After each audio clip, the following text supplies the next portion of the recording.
Hi friends, welcome to merit minds. మొదటిసారి మన YouTube ఛానల్ని చూస్తున్న ప్రతి ఒక్క అభ్యర్థి ఇప్పుడే మన ఛానల్ని సబ్స్క్రైబ్ చేయండి. ఈ వీడియో కనుక నచ్చినట్లయితే లైక్ చేయండి. మీ ఫ్రెండ్స్ అందరికీ పోటీ పరీక్షలకు ప్రిపేర్ అవుతున్న ప్రతి ఒక్క ఆస్పిరెంట్కి ఈ వీడియో లింక్ని షేర్ చేయండి.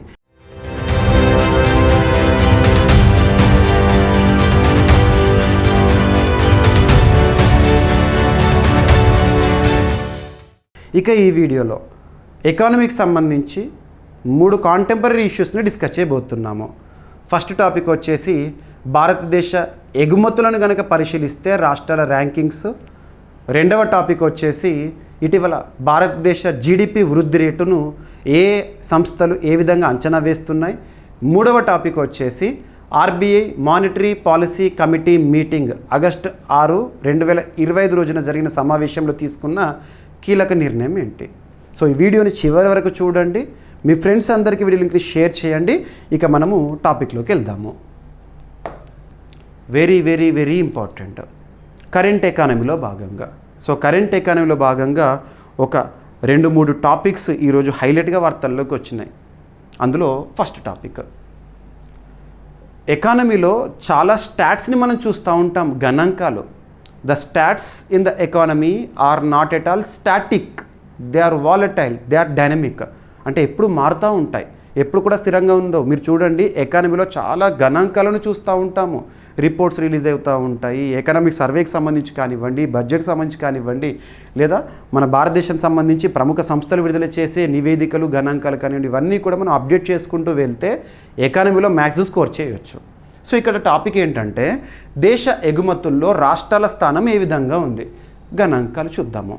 మరి తెలుగు రాష్ట్రాల స్థానం ఏ విధంగా ఉంది. ఆంధ్రప్రదేశ్, తెలంగాణ భారతదేశం నుండి ఎగుమతులను గనక పరిశీలిస్తే మన రాష్ట్రాలు ఏ స్థానంలో ఉన్నాయి, ఏ సంస్థ రిలీజ్ చేస్తుంది, ఇలాంటివి చూస్తున్నప్పుడు ఎవరు రిలీజ్ చేస్తున్నారు అంటే ఏ సంస్థ రిలీజ్ చేస్తుంది.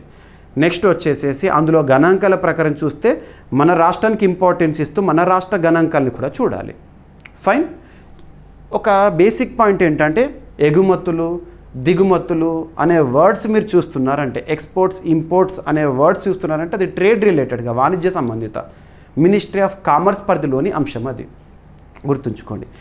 ఏ దేశమైనా కూడా ఎగుమతులను పెంచుకోవాలని చూస్తుంది, దిగుమతులను తగ్గించుకోవాలని చూస్తుంది. ఇక్కడ చిన్న లాజిక్. ఉదాహరణకు మన భారతదేశం నుండి ఎగుమతులు ఎక్కువ ఉండాలా, దిగుమతులు ఎక్కువ ఉండాలా అంటే ఎగుమతులు ఎక్కువ ఉండాలి, దిగుమతులు తగ్గించుకోవాలి. స్థానిక అవసరాలను స్థానికంగానే మనం ఫుల్ఫిల్ చేసేసుకున్నాం అనుకోండి, ఇక ఏ దేశం పైన ఆధారపడాల్సిన అవసరం ఉండదు, దిగుమతులను అధిక మొత్తంలో చేసుకోవాల్సిన అవసరం ఉండదు. మరీ లేని వాటిని దిగుమతి చేసుకుంటూ పోతే సరిపోతుంది. ఇలా మనం మెయింటైన్ చేసామనుకోండి, ఎగుమతులను పెంచుకుంటూ దిగుమతులను తగ్గించుకుంటూ పోతే మనకు అంతిమంగా ఏంటంటే ఫారెక్స్ నిల్వలు కూడా పెరుగుతాయి, విదేశీ మారక ద్రవ్యం కూడా పెరుగుతుంది. గుర్తుంచుకోండి, ఫారెక్స్ పెరగాలంటే ఏం చేయాలి, direct answer.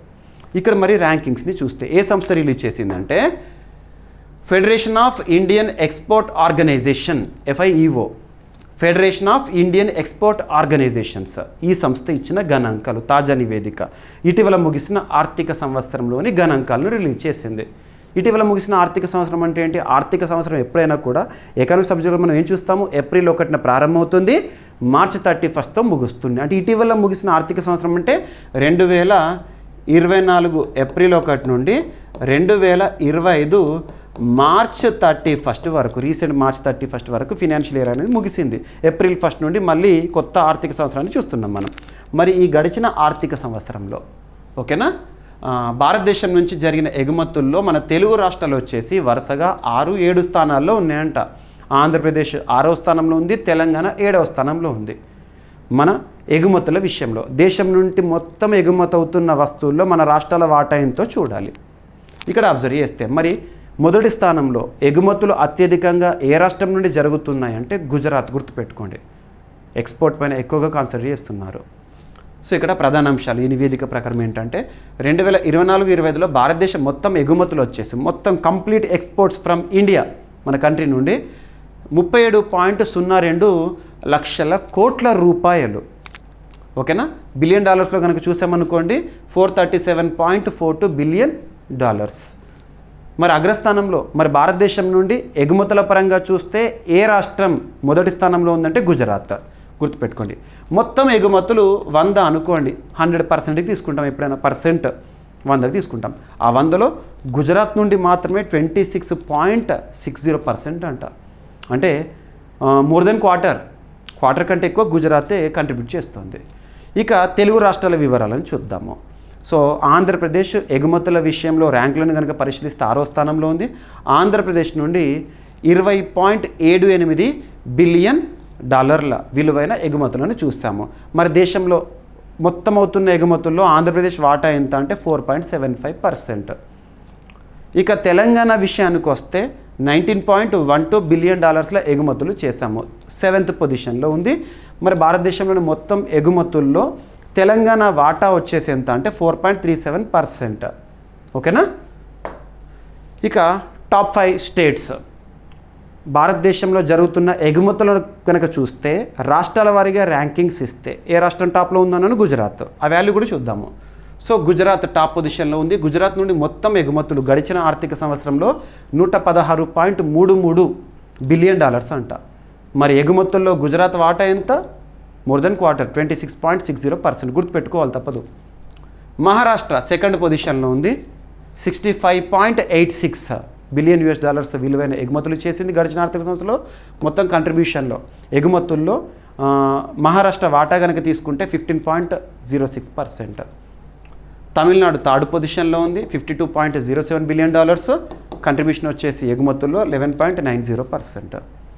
Karnataka fourth position, ఎగుమతుల విలువ వచ్చేసేసి $30.48 బిలియన్. ఇక్కడ కంట్రిబ్యూషన్ 6.97%. ఉత్తరప్రదేశ్ ఫిఫ్త్ పొజిషన్లో ఉంది, $21.98 బిలియన్ వాల్యూ, పర్సెంటేజ్ వచ్చేసేసి 5.03%. ఓకేనా. మరి గుజరాత్ నుండి ఎక్కువగా పెట్రోలియం రిఫైనరీ ఉత్పత్తులు అత్యధికంగా ఎగుమతి అవుతున్నాయి. ఇక గుజరాత్ విషయానికి వస్తే మనకు కాండ్లా పోర్ట్ కానివ్వండి, ఇవన్నీ కూడా ఇందులో కంట్రిబ్యూషన్. గుజరాత్ విషయానికి వస్తే ఒకవైపు మనము పోర్టును చూస్తున్నాము, అట్ ద సేమ్ టైం మనము కార్గో ఎక్స్ప్రెస్ ఏదైతే ఉంటుందో ఫ్లైట్ ద్వారా కూడా మనం సరుకు రవాణా చేయడం ఇటువంటివి చూస్తున్నాము, రైట్. ఇక తెలంగాణ మరియు ఏపీ నుండి ముఖ్య ఎగుమతులు ఏంటో చూద్దాం. ఎందుకంటే మన తెలుగు రాష్ట్రాల్లో పరిస్థితి చూడాలి, స్టేట్ ఎకానమీలో important. So aircraft, spacecraft విడిభాగాలేమో మొత్తం ఎగుమతులు తెలంగాణ నుండి అవుతున్న మొత్తం ఎగుమతులు 100 అనుకుంటే అందులో 29.47% ఏమో ఎయిర్ క్రాఫ్ట్, స్పేస్ క్రాఫ్ట్ విడిభాగాలు అంట. ఇక ఔషధ ఫార్ములేషన్స్, బయాలజికల్స్ ఏంటంటే మొత్తం కంట్రిబ్యూషన్ ఎక్స్పోర్ట్లో మనము తెలంగాణ అవుతున్న మొత్తంలో 26.80%. ఇక అత్యధికంగా ఎగుమతి ఎక్కడికి అవుతున్నాయంటే అమెరికాకి. మొత్తం ఎగుమతుల్లో తెలంగాణలో అవుతున్న మొత్తం ఎగుమతులు 100 అనుకుంటే అందులో 23.60% అమెరికాకి పోతున్నాయి. ఇక ఏపీ విషయానికి వస్తే మన తెలుగు రాష్ట్రం ఏపీ, సో మత్స్య ఉత్పత్తులు అవుతున్నాయి 15.45%. ఆంధ్రప్రదేశ్ నుండి అవుతున్న మొత్తం ఎగుమతులు 100 అనుకుంటే ఆ 100లో 15.45% ఫిషరీ సెక్టర్ సంబంధించి. నెక్స్ట్ ఔషధ ఫార్ములేషన్లు, బయాలజిక్స్ వచ్చేసి 10.38%. అత్యధికంగా ఎగుమతి దేశం ఏంటంటే అమెరికాకి. ఆంధ్రప్రదేశ్ నుండి అవుతున్న మొత్తం ఎగుమతుల్లో ఆల్మోస్ట్ 24.40% ఎక్కడికి వెళ్తుంది, అమెరికాకి వెళ్తుంది, గుర్తుపెట్టుకోండి, రైట్. ఇక కొన్ని static points. Federation of Indian export organizations, ఇది భారతీయ ఎగుమతి సమాఖ్యల సంస్థ అనుకోవచ్చు, ఓకేనా. సో స్థాపన 1965 ఇయర్లో ఏర్పాటైంది. ప్రధాన కార్యాలయం న్యూఢిల్లీ. ఏదైనా ఒక సంస్థ గురించి చూసినప్పుడు స్టాటిక్ పాయింట్స్ ఇంపార్టెంట్. సో ఎగుమతుల్లో అగ్రదేశాలు, భారతదేశంలో ఎక్కువగా ఏ దేశాలకు ఎగుమతి అవుతున్నాయి అంటే అమెరికా, యూఏఈ, చైనా, బంగ్లాదేశ్.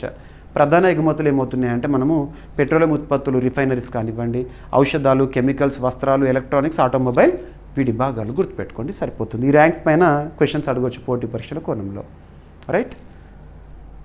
ఇక ఎకానమీలో, కరెంట్ ఎకానమీలో భాగంగా మరొక టాపిక్ మీరు చూస్తున్నారు. ఆగస్టు 6, 2025 రోజున RBI monetary policy committee meeting జరిగింది. సంజయ్ మల్హోత్రా గారు గవర్నర్ ఉన్నారు కదా, తన ఆధ్వర్యంలో.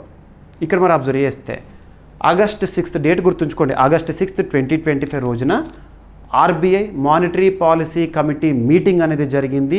ఎవరి ఆధ్వర్యంలో జరిగిందంటే ప్రస్తుతం ఆర్బీఐకి గవర్నర్గా ఉన్న సంజయ్ మల్హోత్రా గారి ఆధ్వర్యంలో.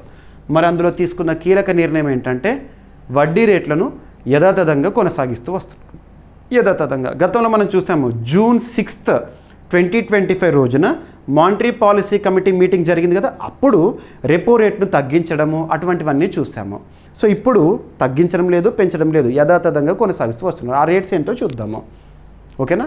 అండ్ ప్రతి 2 నెలలకు ఒకసారి RBI monetary policy committee meeting అనేది జరుగుతుంది. అందులో విధానపరమైన వడ్డీ రేట్ల విషయంలో కీలక నిర్ణయం తీసుకుంటుంది. వడ్డీ రేట్ల విషయంలో ఎలా నిర్ణయం తీసుకుంటారంటే ఇన్ఫ్లేషన్ పరిస్థితులను చూసి, ఇన్ఫ్లేషన్, ద్రవ్యోల్బణం, too much money chasing two few goods. Too much money chasing two few goods అంటే ఏంటి? ఉదాహరణకి ఈ పెన్ను 2015లో 10 రూపీస్ వాల్యూ ఉండే, same company, same quality, same pen, same colour, everything is same. మరి అదే పెన్ను 10 రూపీస్ అప్పుడున్న pen ఇప్పుడు 100 రూపీస్కి వచ్చింది అంటే డబ్బులకు విలువ తగ్గుతుంది, పెన్నుకు విలువ పెరుగుతుంది. అప్పుడు 10 రూపాయలకు వచ్చే పెన్ను ఇప్పుడు 100 రూపాయలకు వస్తుందంటే పెన్నుకు విలువ పెరిగింది, దీన్ని కొనడానికి ఉన్న డబ్బుల విలువ తగ్గింది. ద్రవ్యోల్బణ పరిస్థితుల ఆధారంగా రెపో రేట్లు తగ్గించడమా, పెంచడమా ఇలాంటివి చేస్తూ ఉంటుంది ఆర్బీఐ. ఇక్కడ మనకు కొన్ని బేసిక్ టర్మ్స్ చూడాలి. మీకు బ్యాంకింగ్ సెక్టార్లో కూడా అడుగుతారు అటువంటివి, పోటీ పరీక్షల కోణంలో కూడా అడుగుతారు. ముఖ్యంగా groups examinations, even UPSC examinations అన్నిట్లలో కూడా RBI monetary policy committee meeting జరిగిందంటే అందులో కొన్ని డెఫినేషన్స్ అడుగుతారు.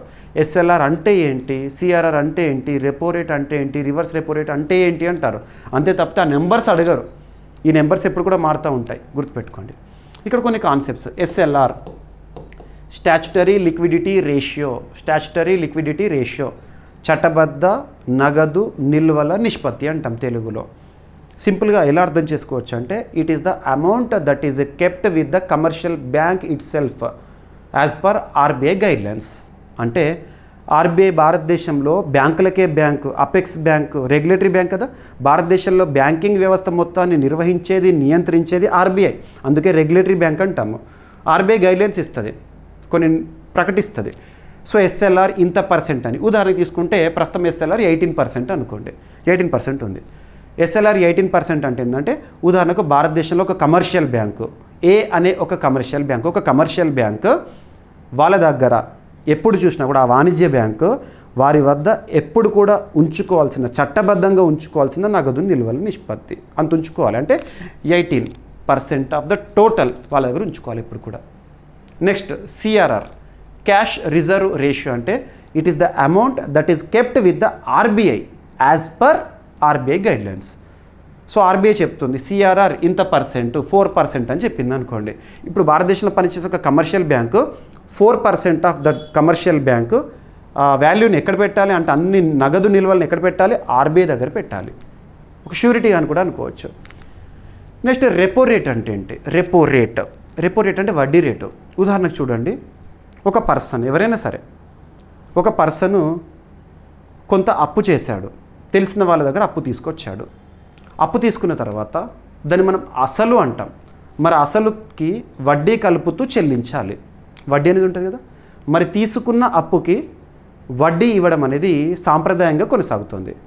మరి ఇక్కడ భారతదేశంలో బ్యాంకులేమో మనకు అప్పిస్తుంది, అప్పుకు మనము ఈఎంఐ రూపంలో వడ్డీతో కలిపి చెల్లిస్తాము.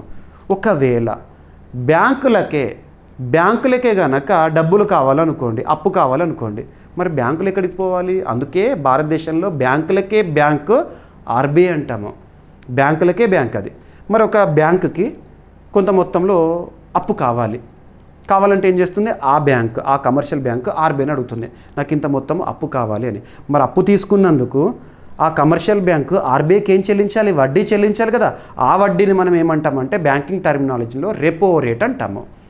అంటే కమర్షియల్ బ్యాంకు ఆర్బీఐ నుండి అప్పు తీసుకున్నందుకు గాను చెల్లించే మొత్తం అనుకోండి, సింపుల్గా వాడుక భాషలో చెప్తున్నాను. ఇంకోటి రివర్స్ రెపో రేట్ ఉంటుంది. అంటే రివర్స్, కొన్ని సందర్భాల్లో ఆర్బీఐ బ్యాంకుల నుండి అప్పు తీసుకుంటుంది. తీసుకున్నప్పుడు మరి ఆర్బీఐ బ్యాంకుకు చెల్లించాల్సిన మొత్తం ఉంటుంది కదా, అంటే ఆ వడ్డీ ఉంటుంది కదా, దాన్ని ఏమంటాం అంటే రివర్స్ రెపో రేట్ అంటాం. ఈ కాన్సెప్ట్స్, ఎకానమీలో కాన్సెప్ట్స్ని నేర్చుకుంటే అంతకు మించిన సులభమైన సబ్జెక్ట్ ఉండదు. కాన్సెప్ట్ అర్థం కాకపోతే అంత టఫ్ సబ్జెక్ట్ కూడా వేరే ఉండదు. సో ఇక్కడ అబ్జర్వ్ చేస్తే పాలసీ రెపో రేట్ని ఎంత కొనసాగిస్తుంది ఆర్బీఐ? ఆగస్ట్ 6, 2025 రోజున జరిగిన మానిటరీ పాలసీ కమిటీ మీటింగ్లో 5.50%గా రెపో రేట్ని కొనసాగిస్తున్నామని కీలక నిర్ణయం. ఇక మిగతా ఏ విధంగా ఉన్నాయి రేట్స్ అన్నీ కూడా చూడండి, సరిపోతుంది. Right. So Bharat reserve bank లేదా ఆర్బీఐ విధాన కమిటీ, మానిటరీ పాలసీ కమిటీ తాజా నిర్ణయంలో రెపో రేట్ని యథాతథంగా 5.5%గా కొనసాగించింది. వాస్తవానికి ప్రస్తుత ఆర్బీఐ గవర్నర్ సంజయ్ మల్హోత్రా గారు వచ్చిన తర్వాత రెపో రేట్ని వరుసగా 3 సార్లు తగ్గిస్తూ వచ్చారు, కానీ మొదటిసారి స్థిరంగా యథాతథంగా కొనసాగించారు. సో జీడిపి వృద్ధి రేటును ఆర్బీఐ ఈ ఆర్థిక సంవత్సరానికి గాను ఎంతగా అంచనా వేస్తోంది? 6.5% వద్దన కొనసాగిస్తోంది. నిర్ణయాన్ని ఆర్బీఐ గవర్నర్ సంజయ్ మల్హోత్రా గారు ప్రకటించారు. ఇక్కడ స్టాటిక్ పాయింట్ చూడండి. రెపో రేట్ అంటే బ్యాంకులు ఆర్బీఐ నుంచి స్వల్పకాలికంగా తీసుకునే రుణాలపై ఆర్బీఐ వసూలు చేసే వడ్డీ రేటు. మరి రెపో రేటు తగ్గింపు వల్ల రుణాలు చౌకగా మారి వినియోగం, పెట్టుబడులకు ప్రోత్సాహం లభిస్తుంది. కానీ ఇప్పుడు స్థిరంగా చూశారు, గతంలో తగ్గించారు. మానిటరీ పాలసీ కమిటీ మీటింగ్ అనేది ప్రతి 2 నెలలకు ఒకసారి జరుగుతుంది. అందులోనే కీలక వడ్డీ రేట్లను ఎంత ఉండాలని నిర్ణయిస్తూ ఉంటారు. ఆర్బీఐ ద్రవ్య విధాన లక్ష్యం వచ్చేసి ద్రవ్యోల్బణాన్ని 4% పరిధిలో ఉంచడము. ఇక ప్రస్తుత ఆర్బీఐ గవర్నర్ వచ్చేసి సంజయ్ మల్హోత్రా గారు, ఆర్బీఐ ప్రధాన కార్యాలయం వచ్చేసి ముంబై, గుర్తుపెట్టుకోండి, financial capital of India. And ఎకానమీలో ఇంకొక కాంటెంపరీ ఇష్యూ, తరచూ మనం వార్తల్లో చూసే అంశము జీడిపి ఎస్టిమేట్స్ అని, లేదంటే భారతదేశ వృద్ధి రేటు అంచనా అని చెప్పేసేసి. ఏ దేశానికి సంబంధించినా కూడా వృద్ధి రేటును ఎందులో చూస్తాం? మనం జీడిపిలో చూస్తాం. గ్రాస్ డొమెస్టిక్ ప్రోడక్ట్ అంటాం, స్థూల దేశీయోత్పత్తి. డెఫినేషన్ ఏంటి? It is the final value of all the goods and services that are produced within the boundaries of the particular country for the given financial year. ఒక ఆర్థిక సంవత్సర కాలంలో ఒక దేశ సరిహద్దు లోపల ఉత్పత్తి అయ్యే అంతిమ వస్తు సేవల విలువనే ఆ దేశ జీడిపిగా చూస్తాం. మరి ఎందుకు పర్సెంటేజ్లో చూస్తామంటే లాస్ట్ టైంతో ఇప్పుడు పర్సెంటేజ్ కంపారిటివ్గా చూస్తాం కాబట్టి పర్సెంటేజ్లో చూస్తాము. ఓకేనా? సో ఇక్కడ అబ్జర్వ్ చేస్తే ఈరోజు మనం డెలాయిట్ అనే సంస్థ అంచనా వేసింది భారతదేశం యొక్క జీడిపి ఏ విధంగా ఉండబోతోంది ప్రస్తుత ఆర్థిక సంవత్సరం అని చెప్పేసి. ప్రస్తుత ఆర్థిక సంవత్సరం అంటే 2025-26 ఆర్థిక సంవత్సరంలో భారతదేశం యొక్క వృద్ధి రేటు 6.4% నుండి 6.7%గా ఉండబోతోందని ఎవరు అంచనా వేశారు? డెలాయిట్ ఇండియా సంస్థ అంచనా వేసింది. ఎప్పుడైనా ఇక్కడ ఇటువంటి టాపిక్ చూస్తున్నప్పుడు ఏ అంతర్జాతీయ సంస్థ అయితే అంతర్జాతీయ సంస్థ పేరు గుర్తుంచుకోండి, ఎంతగా అంచనా వేస్తున్నారు.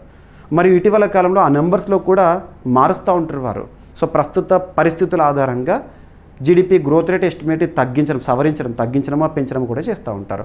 ఇటీవల కాలంలో మనం చూస్తున్నాం తరచూ కూడా కొన్ని అంతర్జాతీయ సంస్థలు ప్రస్తుత ఆర్థిక సంవత్సరంలో భారతదేశ జీడిపిని ఏ విధంగా అంచనా వేస్తున్నాయి అని చెప్పేసి. ఇక్కడ చూడండి, నోమురా అనే సంస్థ, జపాన్కి సంబంధించిన రేటింగ్ ఏజెన్సీ భారతదేశం యొక్క వృద్ధి రేటుని ప్రస్తుతం 6.2%గా అంచనా వేసింది.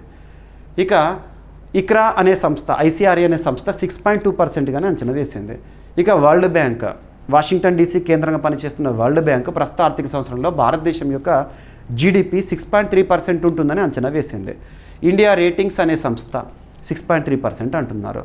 OECD, organization for economic cooperation and development అనే సంస్థ 6.3 నుండి 6.4%గా అంచనా వేసింది. ADB, Asian development bank, Asia అభివృద్ధి బ్యాంక్ 6.3 నుండి 6.5 ఉంటుందని చెప్తున్నారు. ఇక కన్ఫెడరేషన్ ఆఫ్ ఇండియన్ ఇండస్ట్రీస్ వారు 6.4 నుండి 6.7గా అంచనా వేశారు. ఆర్బీఐ 6.5, మూడీస్ అనే సంస్థ, వచ్చేసి 6.5 అండ్ S&P గ్లోబల్ రేటింగ్ సంస్థ 6.5, ఫిచ్ రేటింగ్స్ అనే సంస్థ 6.5, IMF గతంలో 6.5 అని అంచనా వేశారు. రీసెంట్గా జూలై 2025లో తగ్గించారు, 6.4గా తీసుకొచ్చారు. ఇక FICCI, federation of Indian chamber of commerce and industries అనే సంస్థ 6.5 నుండి 6.9%గా ఉంటుందని అంచనా వేస్తూ వార్తల్లోకి వచ్చారు. గుర్తుపెట్టుకోండి, ఈ విధంగా చూడండి. ఎకానమీకి సంబంధించి మనం 3 టాపిక్స్ సో వార్తాపత్రికలో మీరు చూసే ఉంటారు, రైట్? సో ఏదైనా సరే సబ్జెక్ట్ మనము కాన్సెప్ట్ అనేది అండర్స్టాండ్ చేసుకుంటూ, అర్థం చేసుకుంటూ, దాన్ని అప్డేట్ చేసుకుంటూ వచ్చామనుకోండి, కరెంట్ అఫైర్స్తో పాటు స్టాటిక్ సబ్జెక్ట్ కూడా 100% కవర్ అయిపోతుంది. ఓకేనా? గుర్తుపెట్టుకోండి, ఇక్కడ 3 టాపిక్స్ ఏవైతే ఉంటాయి, ఒకటి ఎగుమతులకు సంబంధించి, రెండవది వచ్చేసి ఆర్బీఐ మానిటరీ పాలసీ కమిటీ మీటింగ్కి సంబంధించి, మరియు జీడిపి గ్రోత్ రేట్స్కి సంబంధించి. ఖచ్చితంగా రానున్న పోటీ పరీక్షలు వీటి నుండి క్వశ్చన్స్ అనేవి చూస్తూ ఉంటాం. And at the same time ఎకానమీలో అప్డేట్స్ పరంగా చూస్తే ఇటీవల తరచూ మనకు వార్తలు నిలుస్తున్న ఇంకొక టాపిక్ ఏంటంటే జీఎస్టీకి సంబంధించిన గణాంకాలు. అటువంటివన్నీ కూడా ఏవైతే మనం రెగ్యులర్గా డిస్కస్ చేస్తున్నామో వాటి పైన ప్రత్యేక శ్రద్ధను చూపండి, రైట్?